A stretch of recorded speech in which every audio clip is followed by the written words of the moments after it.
അല്പസമയത്തിനുള്ളിൽ ആകാശം പ്രഭാതപൂരിതമായി. മേഘം പിളർക്കുന്ന വിധം ശബ്ദമുണ്ടായി. മാതലി തെളിയിക്കുന്ന ഇന്ദ്രന്റെ രഥം അർജുനന്റെ മുമ്പാകെ എത്തി.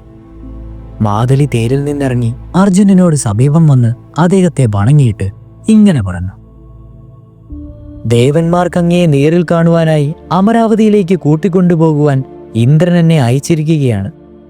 ഭവാൻ തേരിൽ കയറിയാലും. അർജുനൻ പ്രതിക്കളെ മനസാ സ്മരിച്ച് തേരിൽ കയറി. ഉടനെ ആദിത്യ പ്രകാശത്തോടും അത്ഭുത പ്രഭാവത്തോടും കൂടിയ ആ രഥം മേൽപോട്ട് പൊങ്ങി. അത് സ്വർഗലോകത്തിൽ പല പ്രദേശങ്ങളും കടന്ന് ഇന്ദ്രന്റെ ആസ്ഥാനമായ അമരാവതിയിൽ ചെന്നു ചേർന്നു. പാർത്ഥൻ തേരിൽ നിന്നിറങ്ങി ദേവേന്ദ്രന്റെ സമീപമെത്തി. ഇന്ദ്രനെ താണു വണങ്ങി. സുരോവരൻ തന്റെ പുത്രനെ പിടിച്ച് മടിയിലിരുത്തി നെറുകയിൽ ചുംബിച്ചു. അർജുനൻ രണ്ടാം ഇന്ദ്രനെ പോലെ പ്രശോഭിച്ചു. സംഗീതകുലശാലന്മാരായ ഗന്ധർവന്മാർ മനോഹരമായി പാടി. ദേവസ്ത്രീകൾ നൃത്തം ചെയ്തു. അർജുനൻ ദേവേന്ദ്ര ഗൃഹത്തിൽ തന്നെ താമസം ആരംഭിച്ചു. അവിടെ വെച്ച് വജ്രായുധ പ്രയോഗവും ഇടുക്കി പ്രയോഗവും മറ്റും അവൻ അഭ്യസിച്ചു. കൂടാതെ ഗന്ധർവ രാജാവായ ചിത്രസേനനിൽ നിന്ന് ആട്ടം, കൊട്ട്, പാട്ട് തുടങ്ങിയ സുകുമാര കലകളും അഭ്യസിച്ചു. അങ്ങനെയിരിക്കെ ദേവേന്ദ്ര സദസ്സിൽ വെച്ച് അപ്സരസുകളിൽ ശ്രേഷ്ഠയായ ഊർവശി അർജുനനെ കാണുവാനിടയായി. അർജുനന്റെ ഗുണഗണങ്ങളെപ്പറ്റി നേരത്തെ തന്നെ കേട്ടറിഞ്ഞിരുന്ന ഊർവശി സർവാംഗ സുന്ദരനും ദൃഢഗാത്രനും പുരുഷ കേസരിയുമായ അർജുനനെ നേരിൽ കണ്ടപ്പോൾ അവനിൽ മോഹിതയായി. താപമോഹിതയായ അർജുനന്റെ വാസസ്ഥാനത്തെത്തി. നേരിയ പൂമ്പുട്ടെടുത്ത് കാലിൽ വിളങ്ങുന്ന കിങ്ങിണിയുടെ മധുരനാദത്തോടെ ചെഞ്ചായമണിഞ്ഞ മോഹന പാദങ്ങൾ മന്ദം മന്ദം മുൻപോട്ട് വെച്ച് അവൾ അർജുനന്റെ മുറിയിൽ പ്രവേശിച്ചു. രാത്രി സമയത്ത് ഊർവശി തന്റെ മുറിയിൽ വന്നതിൽ പരിഭ്രമം പൂണ്ട പാർത്ഥൻ എഴുന്നേറ്റ് അവളെ അത്യന്തം ആദരവോടെ അഭിവാദ്യം ചെയ്തു. അർജുനൻ പ്രകടിപ്പിച്ച ആദരവും ബഹുമാനവും കണ്ടപ്പോൾ ഊർവശിക്ക് നിരാശയാണ് ഉണ്ടായതെങ്കിലും അവൾ അത് പ്രകടിപ്പിച്ചില്ല. അവൾ പറഞ്ഞു: ഭവാന്റെ ഗുണഗണങ്ങൾ കേട്ടനാൾ മുതൽ എന്റെ മനസ്സങ്ങയിൽ ആസക്തമാണ്. ഇന്ദ്രസദസ്സിൽ വെച്ച് ഞാൻ നൃത്തം ചെയ്യുമ്പോൾ ഭവാൻ എന്നെ ഉറ്റുനോക്കുന്നത് ഞാൻ കണ്ടു. ഭവാൻ എന്നെ പ്രാപിക്കുവാൻ ആഗ്രഹമുള്ളതുകൊണ്ടാണ് അങ്ങനെ ഉറ്റുനോക്കിയതെന്ന് ഞാൻ അറിയുന്നു. ഞാനും വളരെ നാളായി അങ്ങയെ പ്രാപിക്കുവാൻ ആഗ്രഹിച്ചു കഴിയുകയാണ്. ഇത് കേട്ടയുടൻ അർജുനൻ തന്റെ കാതുകൾ രണ്ട് കൈയും കൊണ്ട് പൊത്തി മുഖം തിരിച്ചു കളഞ്ഞു. ഏതാനും നിമിഷങ്ങൾ കഴിഞ്ഞപ്പോൾ പറഞ്ഞു: എനിക്ക് കേൾക്കുവാൻ പാടില്ലാത്ത വാക്കുകളാണ് ഭവതി പറയുന്നത്. ഭവതി എനിക്ക് കുന്തി ദേവിയെ പോലെയാണ്. ഞാൻ ഭവതിയെ നൃത്തസദസ്സിൽ വെച്ച് ഉറ്റുനോക്കിയത് ശരി തന്നെയാണ്. ഭവതി പുരൂരവസിന്റെ ഇഷ്ടധാരങ്ങളായിരുന്നുവല്ലോ. അങ്ങനെ എൻ്റെ പൂർവവംശമായ പൗരവ വംശത്തിന്റെ ജനനിയല്ലേ? അതോർത്തുള്ള ബഹുമാനം കൊണ്ട് ഞാൻ ഭവതിയെ നിർമ്മിഷ നേരത്തേക്ക് നോക്കിയതാണ്. എൻ്റെ വംശം വർദ്ധി എന്നുള്ള നിലയിലാണ്, ആ ഒരു ആദരവോടുകൂടിയുമാണ് എനിക്ക് ഭവതിയോടുള്ളത്. എനിക്ക് ഗുരുവിനേക്കാൾ ബഹുമാന്യനാണ് ഭവതി. അപ്സരസുകളായ ഞങ്ങൾ സ്വേച്ഛാചാരണികളാണ്. തപശക്തി കൊണ്ട് സ്വർഗം പ്രാപിച്ച പൂരുവംശപുത്രന്മാർ എന്നെ മാതാവായി കരുതുന്നില്ല. അതുകൊണ്ട് ഭവാനും എന്നെ മാതാവായി കരുതുന്നതിൽ ഒരു യുക്തിയുമില്ല. കാമപരവശിയായി ഭവാനെ സമീപിച്ച് എന്നെ ഉപേക്ഷിക്കരുത്, എന്നെ സ്വീകരിക്കുക. ഇത്രയും കേട്ടപ്പോൾ അർജുനൻ പറഞ്ഞു: ഭവതിയോട് ഞാൻ വീണ്ടും പറയുന്നു, ഭവതിക്ക് എൻ്റെ അമ്മയുടെ സ്ഥാനമാണുള്ളതെന്ന്. ഞാനിതാ ഭവതിയുടെ കാൽക്കൽ നമിക്കുന്നു. അമ്മേ, എന്നെ പുത്രനെ പോലെ കരുതിയാലും. അർജുനൻ ഇപ്രകാരം ദൃഢമായി പറഞ്ഞപ്പോൾ ഊർവശി കെട്ടിപ്പടുത്ത മദനമോഹസന സാമ്രാജ്യം തകർന്നു. അവൾക്ക് കടുത്ത ഇച്ഛാഭംഗമുണ്ടായി. അവൾ കോപാകുലക്ഷതയായി പാർത്ഥനെ ശപിച്ചു: ഹേ അർജുന, നീ ആണല്ലാത്തവനാണെന്ന് പരക്കെ അറിയത്തക്കവണ്ണം ഷണ്ഡനാകട്ടെ.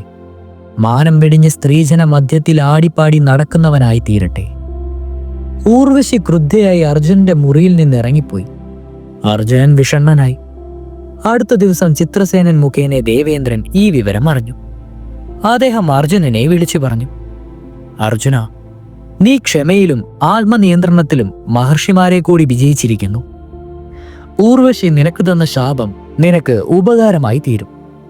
13ാമത്തെ വർഷത്തിലെ അജ്ഞാതവാസ കാലത്ത് ആണല്ലാത്തവനായി നർത്തക വേഷത്തിൽ നീ ഒരു വർഷം വസിച്ചുകൊള്ളുക. നിന്നെ ആരും കണ്ടുപിടിക്കുകയില്ല. അത് കഴിഞ്ഞാൽ നിനക്ക് പുരുഷത്വം വീണ്ടും ലഭിക്കും. ഇത് കേട്ട് പാർത്ഥൻ വളരെ സന്തോഷിച്ചു. ശാപത്തെപ്പറ്റി പിന്നീട് ചിന്തിച്ചതേയില്ല. അവൻ 5 വർഷം സ്വർഗത്തിൽ പാർത്തു. ഒരു ദിവസം ലോമേശ മഹർഷി ദേവേന്ദ്രനെ കാണുവാൻ അമരാവതിയിലെത്തി. ഇന്ദ്രസിംഹാസനത്തിൽ അദ്ദേഹത്തോടൊപ്പം ഇരിക്കുന്ന അർജുനനെ കണ്ടപ്പോൾ അദ്ദേഹം ആശ്ചര്യം പ്രകടിപ്പിച്ചു. അപ്പോൾ ദേവേന്ദ്രൻ പറഞ്ഞു, അന്ന് ആശ്ചര്യപ്പെടേണ്ട, അങ്ങയുടെ സംശയം ഞാൻ തീർത്തു തരാം. ഇവൻ മർത്യനല്ല, ഇപ്പോൾ മനുഷ്യരൂപം ധരിച്ചിരിക്കുന്നുവെന്നു മാത്രം. പുരാണ മുനീശ്വരന്മാരായ നരനാരായണന്മാരാണ് കൃഷ്ണനും അർജുനനും. ഇവൻ എന്നിൽ നിന്ന് അസ്ത്രങ്ങൾ സമ്പാദിക്കുവാൻ ഇവിടെ എത്തിയതാണ്. ഇവൻ നിവാത കവചന്മാരെ അവരുടെ അനുയായികളോടൊപ്പം കൊല്ലുവാൻ ശക്തനാണ്. അവരെ സംഹരിച്ചു കഴിഞ്ഞാൽ ഈ വീരൻ ഭൂമിയിലേക്ക് മടങ്ങിപ്പോകും. ഭവാൻ കാമിക വനത്തിൽ പോയി യുധിഷ്ഠിരനെ കാണണം.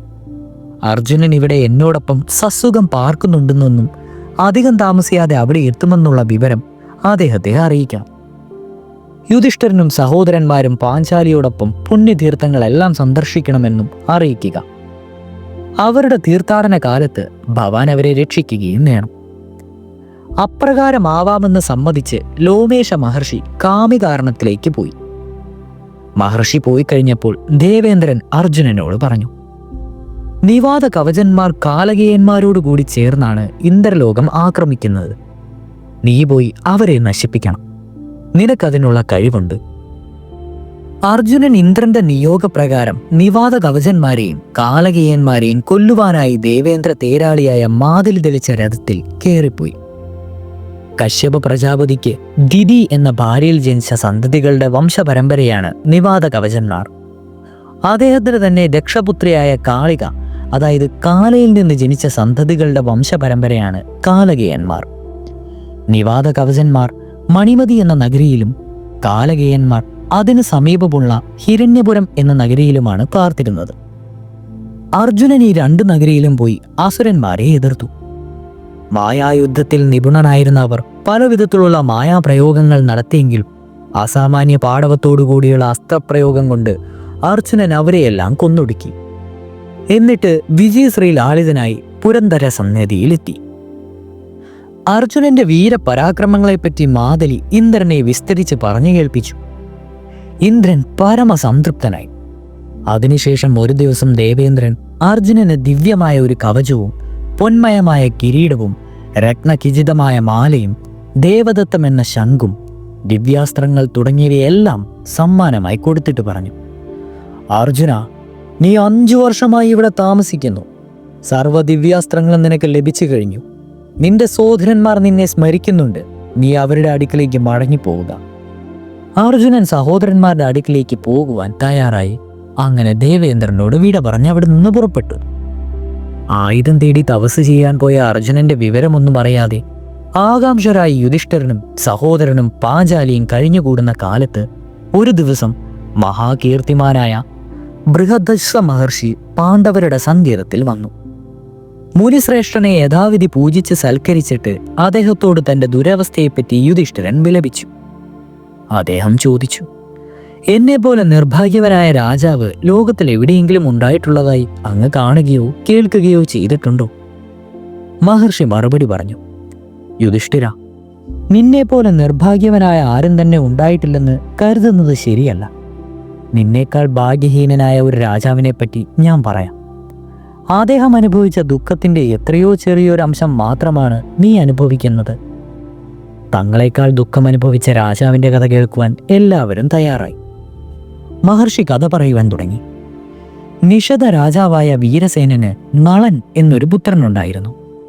ചെറുപ്പത്തിൽ തന്നെ പ്രശസ്തനായി തീർന്ന അവൻ അച്ഛന്റെ മരണശേഷം നിഷധ രാജ്യത്തിലെ രാജാവായി തീർന്നു. പരമസുന്ദരനും അശ്വഗോവിന്ദനുമായിരുന്നു അദ്ദേഹം.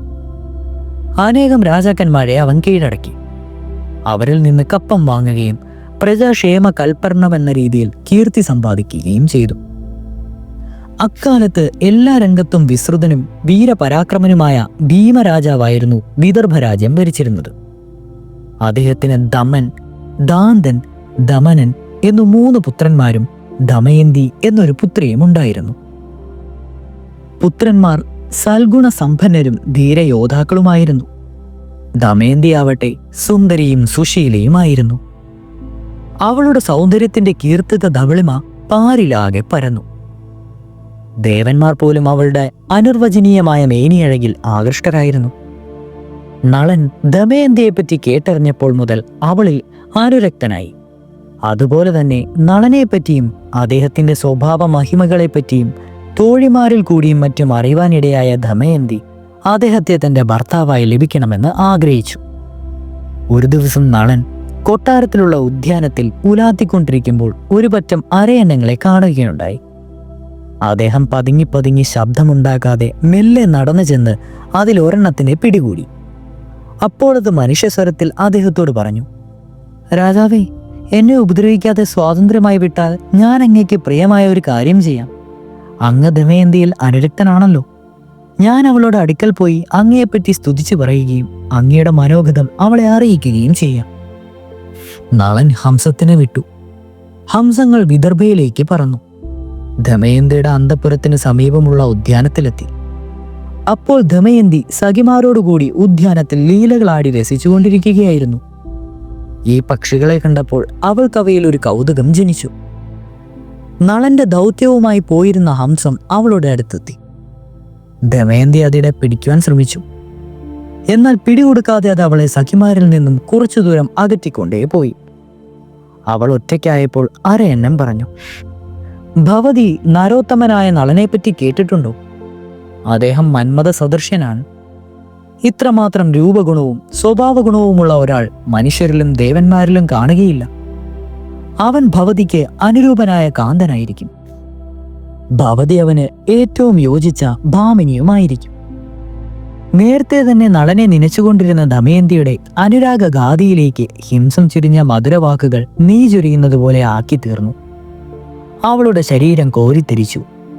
അവളുടെ ഹൃദയം ആനന്ദത്തിന്റെ ഊഞ്ഞാലിൽ ആടി. അവൾ ഹംസത്തോട് പറഞ്ഞു, നിന്റെ അഭിപ്രായം സന്തോഷത്തോടെ ഞാൻ സ്വീകരിക്കുന്നു. നീ പോയി നളനെ കണ്ട് എന്റെ ഇംഗിതം അറിയിച്ച് എന്നെ വേൾക്കുന്നതിന് അദ്ദേഹത്തെ പ്രേരിപ്പിക്കണം. അപ്രകാരം ചെയ്യാമെന്ന് സമ്മതിച്ച് അരയന്നൻ നേരെ നളന്റെ അടുക്കലെത്തി. എല്ലാ വിവരങ്ങളും അദ്ദേഹത്തെ അറിയിച്ചു. നളൻ ഹർഷോന്മാദത്താൽ പുളകിതഗാത്രനായി. ഹംസം പോയതിനു ശേഷം ദമയന്തിയുടെ ചിന്ത മുഴുവൻ നളനെപ്പറ്റിയായി. അവൾ കൂണിലും ഉറക്കത്തിലും അവസ്ഥ കുറഞ്ഞു. ഹൃദയം അസ്വസ്ഥമായി. ഒന്നിനും ശ്രദ്ധയില്ലാതെയായി. അകാരണമായി സങ്കടപ്പെടുകയും കരയുകയും ചെയ്തു. ഈ വിവരങ്ങളെല്ലാം തോഴിമാരിൽ നിന്ന് അറിയാനിടയായ അച്ഛൻ മകളുടെ ദുഃഖകാരണത്തെപ്പറ്റി ആലോചിച്ചു. യൗവനയുക്തിയായ അവളുടെ സ്വയംവരം ഉടൻ തന്നെ നടത്തുന്നതിന് അദ്ദേഹം തീരുമാനിച്ചു. സ്വയംവരം നിശ്ചയിച്ച് എല്ലാ രാജാക്കന്മാർക്കും ക്ഷണക്കത്തുകൾ അയച്ചു. പ്രശസ്തനായ ഭീമരാജാവിന്റെ പ്രസിദ്ധിയായ പുത്രി ഭൈമിയുടെ സ്വയംവര വാർത്ത കേട്ട മാത്രയിൽ തന്നെ അവളെ സ്വന്തമാക്കണമെന്നുള്ള ആവേശത്തോടെ നാനാ രാജ്യങ്ങളിലുമുള്ള രാജാക്കന്മാർ അവരവർക്ക് യോജിച്ച വിധത്തിലുള്ള അകമ്പടിയോടുകൂടി നേരത്തെ വിദർഭയിലെത്തി. ഭീമരാജാവ് അവരെയെല്ലാം യഥോചിതം സ്വീകരിച്ച് ഓരോ കൊട്ടാരത്തിൽ താമസിച്ചു.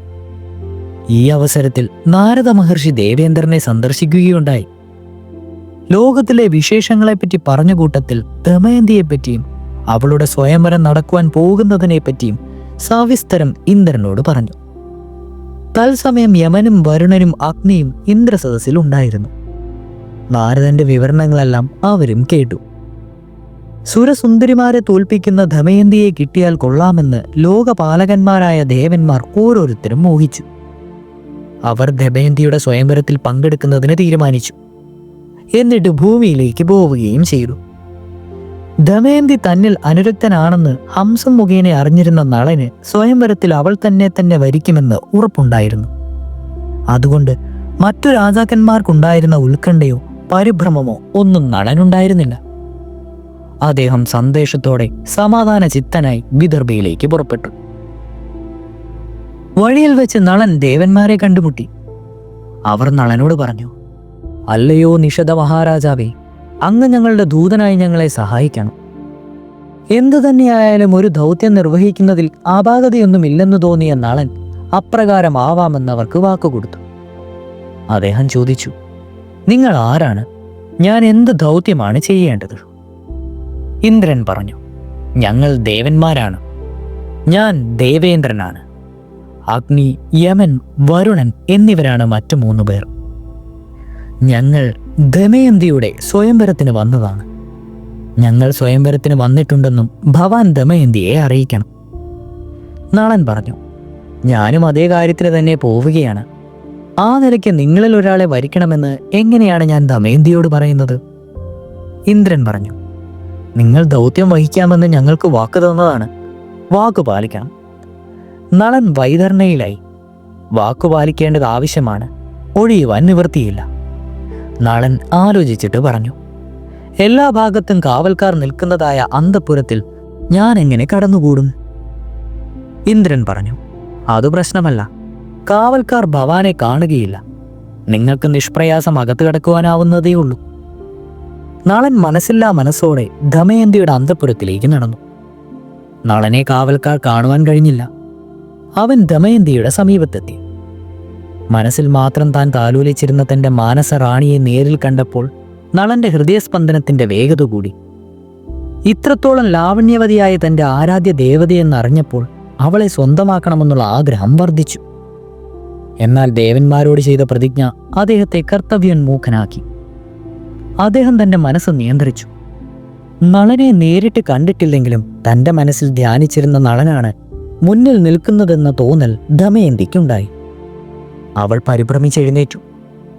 നളന്റെ രൂപത്തിലും കാന്തിയിലും ആകൃഷ്ടയായി അല്പനേരം അവൾ എന്ത് ചെയ്യേണ്ടു എന്തു പറയേണ്ടു എന്നറിയാതെ നിന്നുപോയി.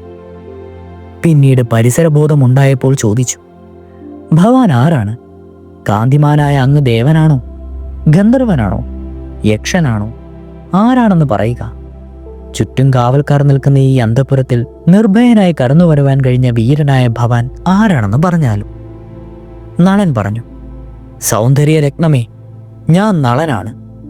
അഗ്നി, വരുണൻ, യമൻ, ഇന്ദ്രൻ എന്നീ ലോകപാലകന്മാരായ ദേവന്മാരുടെ ദൂതനായിട്ടാണ് ഞാനിപ്പോൾ വന്നിരിക്കുന്നത്. അവർ ഭവതിയെ കാംക്ഷിക്കുന്നു. നാളത്തെ സ്വയംവരത്തിൽ ഭവതി അവരിൽ ഒരാളെ വരിക്കണമെന്ന് പറയുവാൻ എന്നെ അവർ ദൂതനാക്കി അയച്ചിരിക്കുകയാണ്. ഇത് മനസ്സിലാക്കി വേണ്ടത് ചെയ്യുക. ദമയന്തി ദേവന്മാരെ മനസ്സുകൊണ്ട് നമസ്കരിച്ചു. വിശ്വവശ്യമായി നളനെ നോക്കി പുഞ്ചിരി തൂകി. അവളിൽ പരിഭ്രമത്തിന്റെ ലഞ്ചന പോലും ഇല്ലായിരുന്നു. അവൾ പറഞ്ഞു, അരയന്നം അങ്ങയെപ്പറ്റി എന്നോട് പറഞ്ഞ ദിവസം മുതൽ ഞാൻ അങ്ങയെ എൻ്റെ മനസ്സിൽ ഭർത്താവായി വരിച്ചു കഴിഞ്ഞിരിക്കുകയാണ്. യാതൊരു കാരണവശാലും അത് മാറ്റുവാൻ സാധ്യമല്ല. എൻ്റെ ആഗ്രഹം സഫലമായില്ലെങ്കിൽ പിന്നെ ഞാൻ ജീവിച്ചിരിക്കുന്നതുമല്ല. നളൻ ഇത് കേട്ട് പറഞ്ഞു, ദേവന്മാർ നിന്റെ കരം ഗ്രഹിക്കുവാൻ ആഗ്രഹിക്കുമ്പോൾ അത് തട്ടിക്കളഞ്ഞിട്ട് കേവലം ഒരു മനുഷ്യനായ എന്നെ എന്തുകൊണ്ടാണ് നീ കാംക്ഷിക്കുന്നത്? ലോകപാലകനായ ഒരു ദേവന്റെ പത്നിയാകുന്ന എന്ന ഭാഗ്യം കൈവരിച്ച് നിന്റെ ജീവിതം ധന്യമാക്കണമെന്ന് ഞാൻ സ്നേഹപൂർവ്വം നിന്നെ ഉപദേശിക്കുന്നു. ദമയന്തിക്ക് നളയന്റെ വാക്കുകൾ സഹിക്കാൻ കഴിഞ്ഞില്ല. അവൾ വിതുമ്പി കരയുവാൻ തുടങ്ങി. എന്നിട്ട് പറയുകയും ചെയ്തു, എല്ലാ ദേവന്മാരെയും നമസ്കരിച്ചുകൊണ്ടിരുന്ന് ഞാൻ പറയുന്നു, പ്രഭു, ഞാൻ അങ്ങയെ വരിക്കുന്നു. ഇത് സത്യമാണ്. നളൻ ഇത് കേട്ട് പറഞ്ഞു, അല്ലയോ മോഹനാംഗി, ഞാൻ ദേവന്മാരുടെ ദൂതനായിട്ടാണ് നിന്റെ മുമ്പിൽ എത്തിയിരിക്കുന്നത്. ആ നിലയ്ക്ക് അവർക്ക് വേണ്ടി ഞാൻ ഏറ്റ കാര്യം എൻ്റെ സ്വന്തം കാര്യമാക്കി മാറ്റുന്നത് ധർമ്മമാണോ? ദമയന്തി ഗദ്ഗദത്തോടെ പറഞ്ഞു, പ്രിയപ്പെട്ട രാജാവേ, അങ്ങ് ദേവന്മാരോടൊപ്പം സ്വയംവരത്തിന് വരിക. ഞാൻ അവരുടെ സാന്നിധ്യത്തിൽ ഭവാനെ വരിക്കാം. അങ്ങനെ ചെയ്താൽ അതിൽ അധർമ്മമൊന്നുമില്ലല്ലോ. അങ്ങ് നിരപരാധിയാണെന്ന് അവർക്ക് ബോധ്യമാവുകയും ചെയ്യും. നളൻ ഇത്രയും കേട്ട് ദമയന്തിയോട് യാത്ര പറഞ്ഞ് ദേവന്മാരുടെ അരികിലെത്തി. നടന്ന എല്ലാ വിവരങ്ങളും അവരെ അറിയിച്ചു. അവൻ പറഞ്ഞു, അവൾ എന്നെ മാത്രമേ ഭരിക്കുകയുള്ളൂവെന്ന് തീർത്തു പറയുന്നു. ഞാൻ ഇനിയും എന്താണ് വേണ്ടത്? എല്ലാം ദേവേശ്വരന്മാരായ ഭവാന്മാരെയാണ് ആശ്രയിച്ചിരിക്കുന്നത്. ഭീമരാജാവിന്റെ ക്ഷണം സ്വീകരിച്ച് ഭൈമീ കാമുകന്മാരായി എത്തിയ രാജാക്കന്മാരെയെല്ലാം സ്വയംവര ദിവസം വിവാഹമണ്ഡപത്തിൽ ആസനസ്ഥരായി. സർവാഭരണ വിഭൂഷിതയായി ചന്ദ്രമുഖിയായി ദമയന്തിയെ ഭീമരാജാവ് മണ്ഡപത്തിലേക്ക് ആനയിച്ചു. അവൾ മന്ദം മന്ദം വർണ്ണമാലിയവുമായി ഓരോ രാജാവിനെയും കടന്ന് നളന്റെ മുന്നിലെത്തി. അപ്പോൾ ഒരേ രൂപത്തിൽ 5 നളന്മാർ നിൽക്കുന്ന കാഴ്ച കണ്ട് അവൾ വിസ്മയിച്ചുപോയി. ഇതിൽ 4 പേർ ദേവന്മാരാണെന്ന് അവൾക്കറിയാമായിരുന്നുവെങ്കിലും ദേവന്മാരുടെ ലക്ഷണങ്ങളോ അടയാളങ്ങളോ ആരിലും കാണാതായിരുന്നതുകൊണ്ട് നളനെ തിരിച്ചറിയുവാൻ അവൾക്ക് കഴിഞ്ഞില്ല. അവൾ ഒരു നിമിഷം കണ്ണടച്ചു നിന്ന് പ്രാർത്ഥിച്ചു. ലോകപാലകന്മാരായ ദേവന്മാരെ, ഞാൻ നളനെ മനസ്സാ വരിച്ചു കഴിഞ്ഞതാണ്. അദ്ദേഹത്തിന്റെ കഴുത്തിൽ തന്നെ ഈ മാല അർപ്പിച്ച് അദ്ദേഹത്തെ തന്നെ വരിക്കുന്നതിന് നിങ്ങൾ ഈ അഗതിയെ അനുഗ്രഹിച്ചാലും. അവളുടെ പ്രാർത്ഥനയിൽ ദേവന്മാരുടെ മനസ്സലിഞ്ഞു. അവർക്ക് നളനോടുള്ള അചഞ്ചലമായ പ്രേമത്തിലും അവളുടെ ദൃഢനിശ്ചയത്തിലും അവർ അവളെ അഭിനന്ദിച്ചു. അവർ അവരുടെ ഓരോരുത്തരുടെയും അടയാളങ്ങൾ പ്രത്യക്ഷപ്പെടുത്തിക്കൊണ്ടേയിരുന്നു. ഉടൻ തന്നെ നളനെ അവർ തിരിച്ചറിഞ്ഞു. ദേവന്മാരുടെ സന്നിധിയിൽ വെച്ച് വർണ്ണമാല്യം നളന്റെ കഴുത്തിൽ അർപ്പിച്ചു. ദേവന്മാർ ആ ദമ്പതികളിൽ പ്രസാദിച്ചു. അവർ ഓരോരുത്തരും നളന് ഈ 2 വരങ്ങൾ നൽകി. യജ്ഞത്തിൽ പ്രത്യക്ഷമായ ദർശനവും മരണശേഷം സ്വർഗവുമാണ് ഇന്ദ്രൻ നൽകിയത്. തന്നെ പോലെ ശോഭിക്കുന്ന പുണ്യലോകം ലഭിക്കുമെന്നും ആവശ്യമുള്ളതിടത്തൊക്കെ പ്രത്യക്ഷപ്പെട്ടു കൊള്ളാമെന്നുമായിരുന്നു അഗ്നി നൽകിയ വരങ്ങൾ. ഏറ്റവും രുചികരമായ ഭക്ഷണം തയ്യാറാക്കുന്നതിനുള്ള കഴിവും ശ്രേഷ്ഠമായ ധർമ്മം ആചരിക്കുന്നതിനുള്ള മനസ്സും ഉണ്ടായിരിക്കട്ടെ എന്നതായിരുന്നു യമന്റെ വരദാനം. എപ്പോഴും തന്റെ സാന്നിധ്യം ആവശ്യമുണ്ടോ അപ്പോഴൊക്കെ ഞാൻ മുന്നിൽ എത്തിക്കൊള്ളാമെന്ന് ഉറപ്പുകൊടുത്തിട്ട് ഒരിക്കലും വാടാത്തൊരു പൂമാല നൽകി വരുണനും നളനെ അനുഗ്രഹിച്ചു. സ്വയംവരത്തിൽ പങ്കെടുത്ത രാജാക്കന്മാരെല്ലാം നിരാശരായി സ്ഥലം വിട്ടു. ദേവന്മാർ സ്വയംവരം കഴിഞ്ഞ് മടങ്ങിപ്പോകുമ്പോൾ വഴിക്ക് വെച്ച് കലിയും സ്നേഹിതനായ ദ്വാപരനും കൂടി വരുന്നത് കണ്ടു. കശ്യപ പ്രജാപതിക്ക് മുനി എന്ന പത്നിയിൽ ജനിച്ച 15ാമത്തെ പുത്രനാണ് കലി. കലി ഒരു ദേവഗന്ധർവനായിരുന്നു. അവൻ പാപത്തിന്റെ ദേവനാണ്. എവിടേക്ക് പോകുന്നുവെന്ന് ഇന്ദ്രൻ ചോദിച്ചപ്പോൾ കലി പറഞ്ഞു, ദമയന്തി സ്വയംവരത്തിന് പോകുന്നു. എനിക്ക് ദമയന്തിയെ വേൽക്കണമെന്ന അതിയായ മോഹമുണ്ട്. ഇന്ദ്രൻ ഇത് കേട്ട് ചിരിച്ചു. സ്വയംവരം കഴിഞ്ഞല്ലോ, ഞങ്ങളുടെ മുന്നിൽ വെച്ച് ദമയന്തി നളനെ വഹിച്ചു. ഇന്ദ്രൻ കലിയെ അറിയിച്ചു. ഇത് കേട്ടപ്പോൾ കലിക്ക് കലി വന്നു. അവൻ പറഞ്ഞു, എന്ത്, നിങ്ങളെയൊക്കെ തള്ളിക്കളഞ്ഞിട്ട് അവൾ ഒരു മനുഷ്യനെ വരിച്ചുവെന്നോ? അത് ദേവന്മാർക്ക് ആക്ഷേപമാണ്. അതിന് തക്ക ശിക്ഷ ഞാൻ അവന് കൊടുക്കൂ. ഞങ്ങളുടെ സമ്മതത്തോടെയാണ് ദമയന്തി ആ നരോത്തമനെ വരിച്ചത്. അവനെപ്പോലെ ധർമ്മിഷ്ഠനും സൽഗുണസമ്പന്നനും സത്യവാനുമായ ഒരു മനുഷ്യനില്ല. ഇന്ദ്രൻ ഇപ്രകാരം കലിയെ അറിയിച്ചിട്ട് ദേവന്മാരെല്ലാം സ്വർഗത്തിലേക്ക് പോയി. കലിക്ക് കോപം അടക്കുവാൻ കഴിഞ്ഞില്ല. അവൻ കൂട്ടുകാരനോട് പറഞ്ഞു, ഹേ ദ്വാപര, നമുക്ക് നളനെ രാജഭൃഷ്ടനാക്കണം. കലിയും ദ്വാപരനും കൂടി നിഷിത രാജ്യത്തിലെത്തി. നളനിൽ പ്രവേശിക്കുവാനുള്ള പഴുതൊന്നും കിട്ടാതെ ഉഴറി നടക്കുകയും ചെയ്തു. നളനും ദമയന്തിയുമാകട്ടെ ഏതാനും നാളുകൾ വിദർഭയിൽ താമസിച്ച ശേഷം ഭീമരാജാവിന്റെ അനുജ്ഞയോടും ആശീർവാദത്തോടും കൂടി നിഷധ രാജ്യത്തിലേക്ക് മടങ്ങിപ്പോയി. അവിടെ 12 വർഷക്കാലം അവർ ആനന്ദ തുന്തിലരായി ജീവിച്ചു. അവർക്ക് 2 സന്തതികൾ ഉണ്ടായി. ഈ 12 വർഷവും കലി നളനെ ചുറ്റിപ്പറ്റി നടന്നു. ഒരു ദിവസം മൂത്രവിസർജനത്തിന് ശേഷം കൈകാൽ കഴുകി ശുദ്ധി വരുത്താതെ നളൻ സന്ധ്യാവന്ദനം നടത്തുവാനിടയായി. ആ തക്കം നോക്കി കലി നളനിൽ പ്രവേശിച്ചു. അതിനുശേഷം നളന്റെ സഹോദരനായ പുഷ്കരന്റെ അടുക്കലെത്തി ഇപ്രകാരം പറഞ്ഞു, നളനെ ചൂതിൽ തോൽപ്പിച്ച് രാജൻ കൈക്കലാക്കി രാജാവായി വാഴുന്നതിന് ഞാൻ സഹായിക്കാം. നീ അവനെ ചൂതിന് വിളിക്കുക. രാജാവാകുവാനുള്ള ദുരാഗ്രഹം മൂത്ത പുഷ്കരൻ കലിയുടെ പ്രലോഭനത്തിന് വശനായി. പുഷ്കരൻ നളനെ ചൂതാട്ടത്തിന് വീണ്ടും വീണ്ടും വിളിച്ചു. നളൻ ചൂതാട്ടത്തിൽ ഏർപ്പെട്ടു. കലിയുടെ ആവേശത്താൽ കളിയിൽ ആസക്തനായ നളൻ പുഷ്കരനുമായി പല മാസങ്ങൾ ചൂതാടി. ചൂതിൽ നിന്ന് പിന്തിരിപ്പിക്കുവാൻ ദമയന്തിയും മന്ത്രിമാരും പല വിധത്തിൽ പരിശ്രമിച്ചിട്ടും വിജയിച്ചിട്ടില്ല. അവസാനം നളന് സകല സമ്പത്തും രാജ്യവും നഷ്ടപ്പെട്ടു. ഇതിനിടയ്ക്ക് ദമയന്തി തന്റെ 2 കുട്ടികളെയും നളന്റെ വിശ്വസ്തനായ സാരഥി വാർഷണയോടൊപ്പം വിദർഭയിലേക്ക് അയച്ചു. വാർഷണയൻ അവരെ കൊണ്ടാക്കിയ ശേഷം പലയിടങ്ങളിലും ചുറ്റി സഞ്ചരിച്ച് അവസാനം അയോധ്യ രാജാവായ ഋതുപർണ രാജാവിന്റെ സാരഥിയായി അവിടെ പാർത്തു. നളനെ പുഷ്പകരൻ രാജഭൃഷ്ടനാക്കി. ദമയന്തിയോടൊപ്പം അദ്ദേഹം നിഷധ രാജ്യം വിട്ടു. വെറും പച്ചവെള്ളം മാത്രം കുടിച്ച് 2-3 ദിവസങ്ങൾ നടന്ന് അവർ ഒരു കാട്ടിലെത്തി. അവിടെ സ്വർണ്ണച്ചിറകുകളുള്ള ഒരു പറ്റം പക്ഷികളെ അവർ കണ്ടു. അതിനെ പിടിച്ചു തിന്ന് വിഷപ്പടക്കാമെന്നുള്ള ഉദ്ദേശത്തോടെ താൻ ധരിച്ചിരുന്ന ഒറ്റ വസ്ത്രമെടുത്ത് ഓടിച്ചെന്ന് പക്ഷികളെ മൂടി. ഉടൻ തന്നെ പക്ഷികൾ കൂട്ടത്തോടെ വസ്ത്രവും കൊണ്ട് മുകളിലേക്ക് പറന്നു. പക്ഷികൾ പറഞ്ഞു, ഞങ്ങൾ പക്ഷികളല്ല, അക്ഷങ്ങളാണ്. നിന്നിൽ ശേഷിച്ചിട്ടുള്ള ഈ വസ്ത്രം കൂടി അപഹരിക്കുവാൻ ഞങ്ങൾ വന്നതാണ്. പക്ഷികൾ മുണ്ടുമായി പറന്നുപോയി. നളൻ ഇരുകർത്താവി മൂടനായിരുന്നു. തൻ്റെ കൂടെ നടന്ന് കഷ്ടപ്പെടാതെ ദമയന്തി വിദർഭയിലേക്ക് മടങ്ങിപ്പോകുന്നതാണ് നല്ലതെന്ന് അവന് തോന്നി. അപ്രകാരം അവൻ അവളോട് നിർദ്ദേശിച്ചപ്പോൾ രണ്ടുപേരും കൂടി വിദർഭയിൽ പോയി അച്ഛൻ്റെ കൂടെ താമസിക്കുമെന്ന പ്രതിനിർദ്ദേശം ദമയന്തി നളയന്റെ മുമ്പാകെ വെച്ചു. അപ്പോൾ നളൻ പറഞ്ഞു, രാജാവായി വിദർഭയിലേക്ക് പോയ ഞാൻ ഇന്ന് തെണ്ടിയായി അവിടേക്ക് പോകുവാൻ ഇഷ്ടപ്പെടുന്നില്ല. അവർ ആ കാട്ടിൽ ചുറ്റി നടന്നു. ക്ഷീണിതരായപ്പോൾ അവിടെ കണ്ട ഒരു വഴിയമ്പലത്തിൽ കിടന്നുറങ്ങി. നളന് അധികം കിടന്നുറങ്ങുവാൻ കഴിഞ്ഞില്ല. അവൻ എഴുന്നേറ്റു. സുഖമായി ഉറങ്ങുന്ന സാധ്വിയും പതിവ്രതയുമായ ദമയന്തിയെ നോക്കി അവൻ നെടുവേർപ്പെട്ടു. നളൻ ആലോചിച്ചു, ഇവൾ സ്വമനസാലെ എന്നെ പിരിഞ്ഞു പോകില്ല. എൻ്റെ കൂടെ അലഞ്ഞു നടന്ന് ഇവൾ വല്ലാതെ കഷ്ടപ്പെടും. ഞാൻ കൂടി ഇല്ലെങ്കിൽ ഇവൾ അച്ഛൻ്റെ കൊട്ടാരത്തിലേക്ക് പോയി രക്ഷപ്പെട്ടെന്നു വരാം. അതുകൊണ്ട് ഇവളെ ഇവിടെ തന്നെ വെടിഞ്ഞു പോകുന്നതാണ് ഏക മാർഗം. ഇപ്രകാരം ചിന്തിച്ച് അവളുടെ വസ്ത്രത്തിന്റെ പകുതി മുറിച്ചെടുത്ത് തൻ്റെ നഗ്നത മാത്രം മറച്ചുകൊണ്ട് നളൻ അവിടെ നിന്ന് ഓടിപ്പോയി. കുറച്ചു ദൂരം പോയി കഴിഞ്ഞപ്പോൾ താൻ ദമയന്തിയോട് കാട്ടുന്നത് ക്രൂരതയാണെന്ന് തോന്നിയിട്ട് ദമയന്തിയുടെ അടുക്കിലേക്ക് മടങ്ങി. അപ്പോഴും അവൾ സുഖനിദ്രയിലായിരുന്നു. അവനിൽ അവശേഷിച്ചിരുന്ന കലിയുടെ പ്രേരണയാൽ വീണ്ടും അവൻ അവിടെ നിന്ന് പോയി. അപ്രകാരം 2-3 പ്രാവശ്യം പോകുകയും വീണ്ടും ദമയന്തിയുടെ അടുത്തേക്ക് മടങ്ങുകയും ചെയ്ത നളനെ അവസാനം അവിടേക്ക് മടങ്ങി വരാത്തക്കവണ്ണം ആട്ടി ഓടിക്കുന്നതിന് കലിക്ക് കഴിഞ്ഞു. നളൻ ദമയന്തിയെ തനിയെ വിട്ടിട്ട് ഓടി മറഞ്ഞു. ദമയന്തി ഉണർന്നെഴുന്നേറ്റപ്പോൾ നളനെ കണ്ടില്ല. അവൾ വിലപിച്ചുകൊണ്ട് ആ കാട്ടിലെല്ലാം നളനെ അന്വേഷിച്ചു.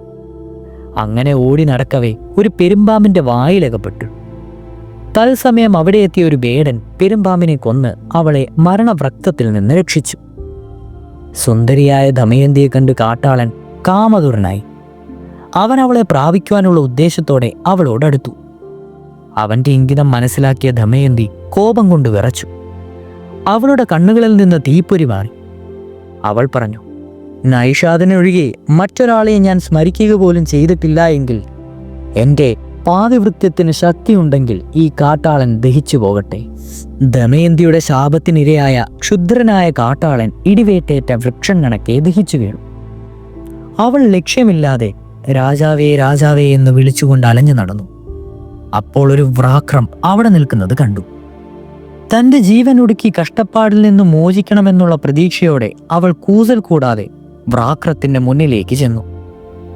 എന്നാൽ അവളെ കണ്ടതായി പോലും ഭാവിക്കാതെ ആ മൃഗം ഒഴിഞ്ഞു മാറിപ്പോയി കളഞ്ഞു. അവൾ നിരാശയായി.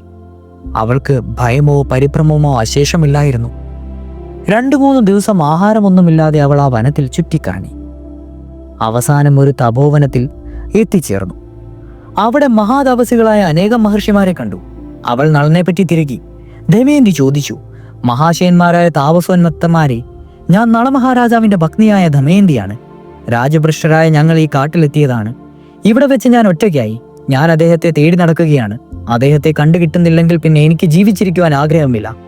താമസന്മാർ പറഞ്ഞു, ശുഭൈ, ഭവതിക്ക് മേലാൽ മംഗളം വരും. നീ നളനെ കണ്ടെത്തി ആനന്ദത്തോടെ ജീവിക്കും. സമാധാനമായിരിക്കുക. ഇത്രയും പറഞ്ഞു കഴിഞ്ഞ് ആ താപസന്മാർ ആശ്രമത്തോടു കൂടി തന്നെ മറഞ്ഞുപോയി. ദമയന്തി ആശ്ചര്യപ്പെട്ടു. തനിക്ക് മായാമന്ത്രം ഉണ്ടതായോ എന്നവൾ സംശയിച്ചു. എങ്കിലും